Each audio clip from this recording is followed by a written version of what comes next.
بہرحال اب اس آیت میں آگے بڑھیے، ان تتوبا الی اللہ فقد صغت قلوبکما، بلکہ میرا یہ خیال ہے کہ آج ہمیں درس تو یہی ختم کرنا ہوگا۔ البتہ میں ایک بات تھوڑے سے وقت میں اور آپ سے عرض کر دوں،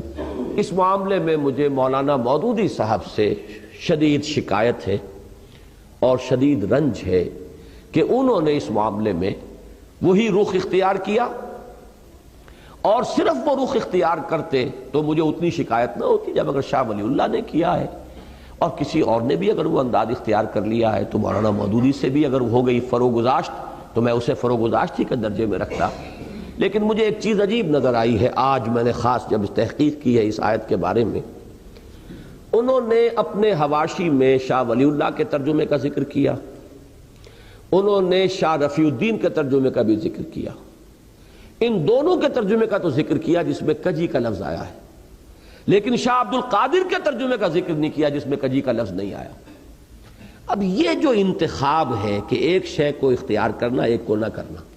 حالانکہ شاہ ولی اللہ دہلوی رحمۃ اللہ علیہ کے یہ دو صاحبزادے جو ہیں شاہ عبد القادر، شاہ رفیع الدین، دونوں چوٹی کے مترجم ہیں اور وہی سب سے زیادہ مستند مترجم مانے گئے ہیں۔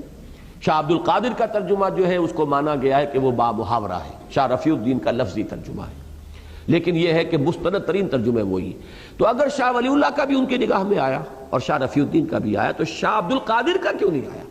جنہوں نے اس سے ہٹ کر ترجمہ جو ہے اختیار کیا؟ یہ پک اینڈ چوز جو ہے یہ در حقیقت دلالت کرتا ہے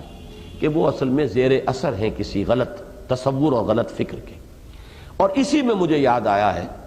کہ حضرت عثمان کے بارے میں رضی اللہ